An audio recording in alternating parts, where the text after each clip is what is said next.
I'm Logan Crawford, and right now on Spotlight, we're exploring the mystical and tumultuous life of Karen, as depicted in Karen L. Moran's novel, Forever Tourmaline. Set against the backdrop of a Bohemian mountain village and the vibrant streets of Key West, this story delves into the profound impact of dreams and the relentless pursuit of personal destiny amidst life's unpredictabilities. We're delighted to have this very talented author join us here today on Spotlight. We thank our team at Atticus Publishing for helping us put her in the spotlight today. And we ask viewers like you to support writers like her by subscribing to our channel and by purchasing her wonderful book. The links are below this interview. Karen, great to see you here today on Spotlight. Thank you. Thank you, Logan. I love the fact that this book takes vivid dreams and intertwines them in many cases with harsh realities. Tell us what inspired you to weave these elements into Karen's story. Well, because I got my doctorate in archetypal psychology, there's a genre called biomythology, which is very accepted form in the profession, where you mix myth with biographical material.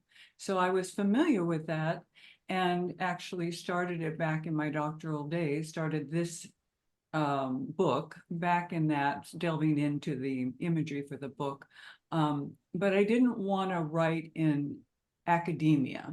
I didn't want to write in the professional terminology. I wanted the concepts from the profession, but I wanted to wait until I could come back out into the world.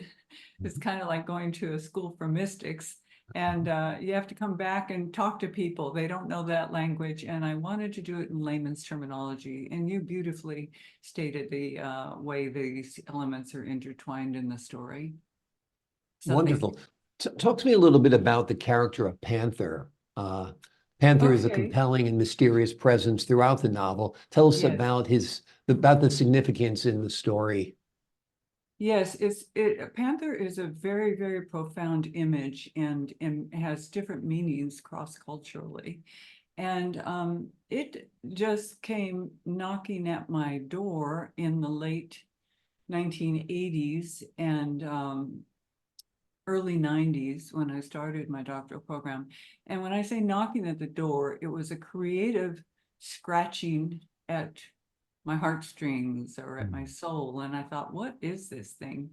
And so generally what happens for me when an image is that powerful and then becomes compelling, it first came out in a poem. So I had to write the poem. I'm compelled to write the poem. And then I said, okay, we're done. And then it said no. And then I painted the painting. I said, okay, what is it you want? Do you want to get revealed? Does this image want to be revealed in the world? So I painted it. And then I thought, okay, I've revealed you now. And then I was in a writing workshop here in Topanga with Dina Metzger, who is well known for her writing for your life. And after she had taken me through several exercises, unbeknownst to me, she sent us out to the top of a mountain somewhere and said, now go sit there and come up with something creative. And out came the metaphor upon the water. And with that, I did not realize what it's a metaphor for what an early childhood trauma I experienced. And I thought I had resolved it. I'd worked, in therapy for years. And when it came out, I kind of cried because, like, really, I'm this old and I still have to deal with this issue. So then when I came out of school, it became the actual metaphorical vehicle, I would call it, to deliver the biographical material or the story that I wanted to tell into the world. Which is not an easy thing to do because you never know, which train track this is going down. Yeah. For the folks at home, tell us a little bit of what Forever Tourmaline is about. Forever Tourmaline is about innocence and freedom, and a young child's relationship with nature and the sacredness of the divine. How this character crosses paths with danger. And danger can sometimes be alluring and beautiful. And she then has to recover from that and falls deeply in love and is carried out into the world, cross country to Key West, which is a completely different terrain than she's familiar with. And multiple different cultures, multiple different customs, confinement to a house in the southern part of the United States, on this island that's closer to Cuba than the United States, and comes face to face with danger, with not just danger, but with evil. And she comes to understand that evil does exist in the world and must find her way out of the situation,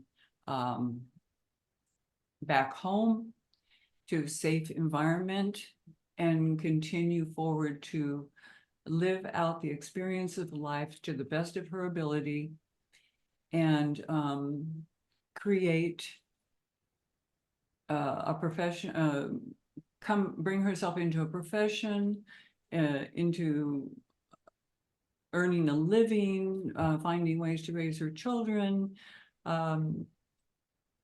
and ultimately face all the challenges and mishaps that face all of us in the world, and hopefully come out at the end understanding that you've lived a very full and rich life.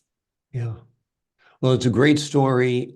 Is it somewhat autobiographical? Did you borrow pieces of your own life? It's And the all character's the same? No? yeah, it's all It's autobiographical. all It's, autobiographical. yeah.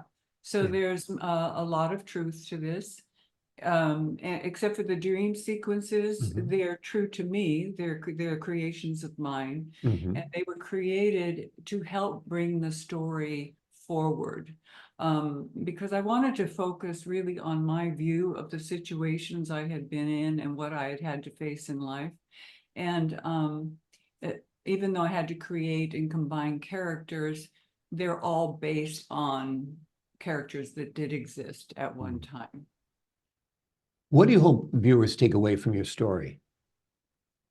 My hopes are that not only do they get a good story, a story well told, experience a story well told, but that it reaches them on a deeper level to understand themselves better, and maybe inspire them to take on challenges that they may not have been able to, maybe dig a little bit deeper than they normally might not have done, and to use the creative arts to the best of their ability, some creative form of ritual to bring themselves forward and back into humanity. Wonderful, wonderful. Those are important goals. This is an important book. It's written by Karen Moran. It is called Forever Tourmaline. It is set against the backdrop of a Bohemian mountain village and the vibrant streets of Key West. It is basically Karen's real life story that's been novelized with a lot of interesting details, including the dreams that are an important part of the narrative, as well as a panther that appears throughout the story. It's a very, very gripping piece of literature, and it is highly recommended. And before we leave you today, let's ask you what the title means, Forever Tourmaline. Well, I use tourmaline is a gemstone, a beautiful gemstone that comes in multicolors. You know, from white to black, every color and every hue, pinks and blues and greens. And when I first saw the oceans off of the Keys, and out there on the horizon, I was just awestruck by the beauty. And the ocean changes colors moment to moment. So it sort of metaphorically represents the water and the colors and the hues of things that we're drawn to, and also what shade, what view, what lens are you looking at or through when you're looking at a character? No one grows up outside of a social political context. And I was always taught in my early days in anthropology that you cannot look at a human being outside the context of their environment. It would be an unfair judgment or an unfair critique of their life. Wonderful. Well, thanks for the explanation. Forever Tourmaline, it's a beautiful way to represent the sea off of the Key West and the Keys. Truly is a beautiful, spectacular sight. It's a wonderful work. Thank you so much for joining us here today, Karen. Thank you. My pleasure. And to the folks at home, I'm Logan Crawford, thanking you for your time this time. Until next time on Spotlight.